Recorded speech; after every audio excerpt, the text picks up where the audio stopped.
Olá, boa noite. Este é o Conversas Cruzadas aqui na TV Com, canal 36 da NET e Via Max. A Política Nacional de Resíduos Sólidos já foi aprovada e sancionada no Brasil. Porém, ainda restam dúvidas, principalmente de empresários em relação às novas regras. A política prevê, por exemplo, que produtores de embalagens de agrotóxicos, fabricantes de pilhas, sejam responsáveis pela destinação correta desses produtos após o uso. Outra medida prevista na legislação é o incentivo à coleta seletiva do lixo. A lei, ela fala ainda na destinação correta do lixo. Hoje nós temos a maior parte do lixo produzido no Brasil fica a céu aberto, fica em lixões. O que fazer com as 183 mil toneladas de lixo recolhidas todos os dias no Brasil? Esse é o ponto de partida no Conversas Cruzadas, aqui na TV Com.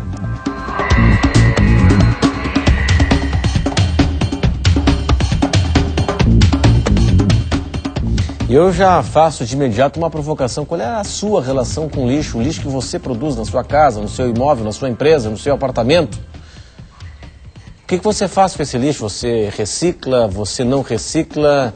Em função do quê? Porque não está nem aí, porque tem dificuldade, porque não quer separar os materiais, porque tem nojo de se envolver com lixo, enfim. É uma questão cultural também, né? Participe. O telefone é o 3216-2828 e também estamos no e-mail conversas@tvcom.com.br. Ainda o Twitter está à disposição, a ferramenta do Twitter, o twitter.com/conversastvcom. Tem um blog ainda para vocês interagirem. Hoje nós estamos na companhia do presidente da CONCAP, Wilson Cancia Lopes. Também está aqui conosco o vice-presidente da ONG Nosso Lixo, Alceu Medeiros. O Conversas Cruzadas recebe também o engenheiro ambiental, presidente do Instituto Lixo Zero Brasil, pesquisador da UFSC, Khalil Graef Salim, e também está aqui conosco Tito Schmidt, que é presidente da ENFLO, a Associação Empresarial da Grande Florianópolis, e CDL São José. Senhores, muito obrigado pela atenção, pela presença de todos hoje aqui conosco no Conversas Cruzadas na TV Com, que está no ar em nome do Residencial Mariá em Campinas. Mais um empreendimento com padrão e qualidade AM Construções. Fipasa, novo Uno, novo tudo. Venha conhecê-lo na Fipasa, a casa do Fiat. Kerstop, experimente melhor, experimente Kerstop no Beira Mar Shopping. E Senge, em defesa do profissional sempre. Bom, com relação a lixo, eu tenho um dado aqui que é extremamente preocupante. Bom, eu imagino que os senhores tenham acesso a essas informações e, inclusive, tem muito mais informação do que eu, porque os senhores são especialistas no tema, mas pesquisando hoje, recebendo material da nossa produção, da Raquel, a Raquel nos informa aqui, ela deu uma pesquisada, matéria do G1 na internet. De acordo com o Ministério do Meio Ambiente, a produção diária de lixo nas cidades brasileiras chega a 150 mil toneladas. Desse total, 59%, quer dizer, mais do que a metade, 6 para cada 10, vão para lixões e apenas 13% são reaproveitados. Vamos puxar aqui para o nosso contexto de Santa Catarina, para o nosso contexto metropolitano. Qual o tamanho do problema lixo em Santa Catarina? Boa noite, obrigado pela sua presença. Boa noite. O problema lixo em Santa Catarina, eu imagino que seja o problema que a gente encontra em todos os estados, né? Temos nessa cadeia da destinação que se deve dar no final, nós temos ali o gerador, que é o primeiro responsável, né? Nós temos nessa cadeia a logística em si, ela precisa da triagem também, principalmente a coleta seletiva, para que esse material seja reintroduzido na cadeia produtiva, mas além também, tem também a necessidade de uma mobilização maior por parte da iniciativa privada, principalmente no segmento da indústria, para começar a projetar ecologicamente o descarte de seus produtos. Então nós temos aí uma série de intervenientes desse elo que tem suas responsabilidades, e já que o tema aqui é Política Nacional de Resíduos Sólidos, eu imagino que ela vem sim como um marco regulatório nacional, não mais algo ou estadual ou municipal. Então nós temos aí um marco regulatório nacional que vai ajudar a definir uma série de soluções já nessa regulamentação que está para sair até o dia 3 de novembro Então, imagino que tem sim uma série de perguntas a serem respondidas.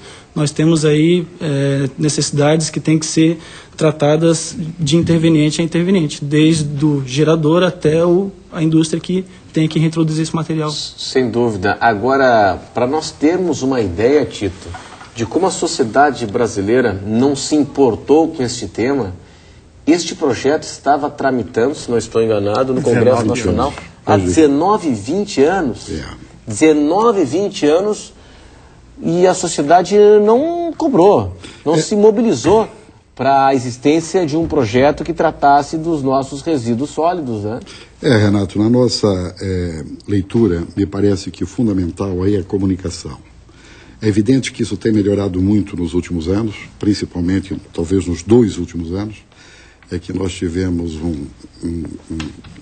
um aceleramento no sentido de que a sociedade como um todo participasse desse processo, mas ainda é muito pouco, né? Nós precisamos ter os meios de comunicação nos ajudando muito mais, e aí é todos os meios de comunicação, para que possamos exatamente fazer com que a sociedade ela se sensibilize no sentido de que isso é fundamental, de que sem essas reformas todas dentro desse setor, nós vamos ter problemas seríssimos nos próximos anos e não saberemos o que podemos deixar aqui para as próximas gerações, para as gerações futuras, né?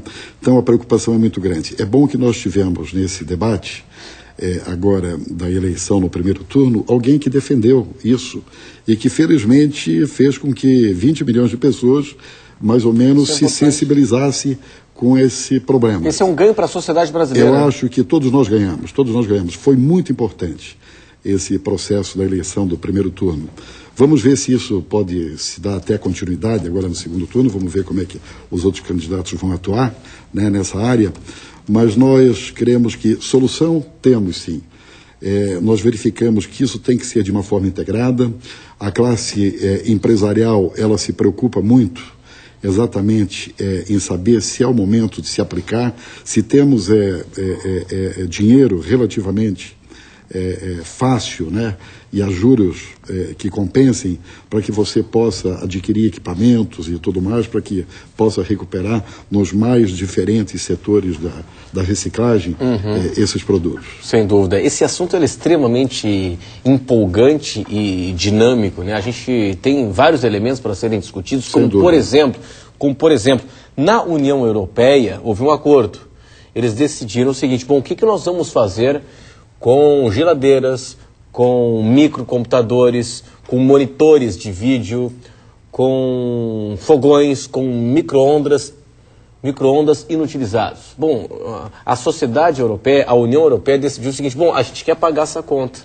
Nós vamos pagar para dar um trato adequado, para dar uma destinação adequada.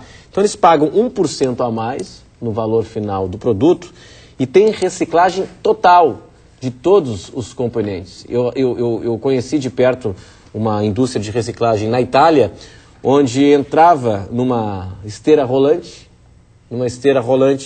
uma geladeira, por exemplo, e essa geladeira ia subindo, entrava depois num tanque, sei lá, num funil, e depois várias ramificações. Aí nós tínhamos em vários sacos embaixo, recebendo o resíduo do material na hora, né? Online, como se fosse cobre, plástico, vidro, e por aí vai, né? E por aí vai. Quer dizer, lá eles admitiram, a sociedade admitiu pagar a conta. Será que a sociedade brasileira admite pagar essa conta? Nós que já temos uma das cargas tributárias, se não a mais elevada do mundo.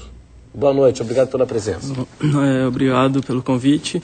Eu acredito que essa taxa nós vamos ter que assumir, todos nós vamos ter que arcar com esse problema que o resíduo ocasiona. Então, diante das inúmeras taxas que nós já possuímos, eu acredito que essa, com relação aos resíduos, elas vão ter que ser aceitas, né? Nós vamos precisar de uma taxa para isso? Existem diferentes situações, né? Onde ou o poder público vai arcar com essa conta, ou vai ser repassado para a população. Então, pode ser uma alternativa, sim, as pessoas estarem de uma maneira financiando esse modelo de gestão. Você não acredita que possamos ter programas aí autossustentáveis economicamente nessa área? Tem muito dos produtos que poderiam trazer resultados econômicos muito representativos, muito importantes. É aquilo que nós dizíamos há pouco, que precisamos definir exatamente linhas de acesso, né? Claro. Linhas de crédito. E às vezes com muita criatividade também, você cria uma cadeia produtiva, né? E o envolvimento, você disse há pouco muito bem, Renato, é muito grande, né? Quer dizer, são muitos setores envolvidos nessa área e que precisam trabalhar de uma forma muito coesa, né? Tem que haver uma cadeia. Trabalhar muito junto, uma cadeia muito ampla, onde possa ser resolvidos os problemas como um todo. O que lamentamos aqui muito na nossa região é que não temos mais hoje, e que esperamos que isso ocorra durante o início já do próximo governo, novamente a região metropolitana. Isso não pode ser feito por municípios individualmente, eles não teriam individualmente, não teriam recursos suficientes para participarem de um programa dessa natureza. Agora, a somatória dos nossos municípios já iria, sem dúvida nenhuma, viabilizar programas muito mais amplos e que trariam, sem dúvida, resultados muito satisfatórios. Sem dúvida, sem dúvida. Nós aqui vivemos numa situação diferenciada, né? Nós estamos numa ilha, Florianópolis não tem um aterro sanitário, Florianópolis separa o lixo e encaminha para o aterro sanitário privado, né? Sim. Em Biguaçu, na Grande Florianópolis. Esse é o modelo ideal no entendimento do senhor? Não, esse não é o modelo ideal. Esse é um modelo existente desde 1989. Dentro do contexto que colocaste no início, nossa cidade ela tem a destinação correta dos seus resíduos. A destinação correta não quer dizer que seja a melhor forma de se encaminhar os resíduos. Ele é destinado corretamente a um aterro sanitário. Hoje a nossa produção mensal em torno de 12 mil toneladas, dá uma média de quase 500 toneladas dias de resíduos. E desse percentual, 5% é de material seletivo, que é destinado para as duas cooperativas que nós temos na cidade. 5%? 5%. Da fração possível, da fração de 30%, que é o material seletivo seco, papel, alumínio, vidros, né, papelão, plásticos. Desse percentual, nós coletamos hoje em Florianópolis 15%, que é um número expressivo em termos de Brasil. E chega a ser um número expressivo em termos de algumas cidades europeias, porque eles consideram na coleta seletiva deles de 45%, matéria orgânica, outros materiais, até os pneus que se coletam. Nós em Florianópolis também, além desses materiais, temos algumas que colocaste da nova lei, mas que já são alguns regulamentos antigos, né, que o próprio CONAMA já regulamentava a questão dos pneus. Nós estamos mandamos no ano 2009 quase 300 toneladas de pneu para tratamento.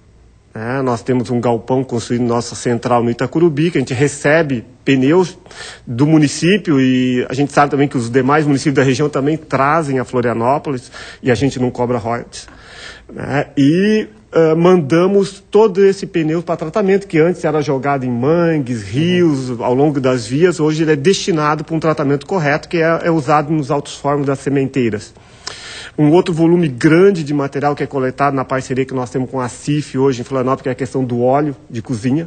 É um grande volume que é também destinado corretamente para o tratamento.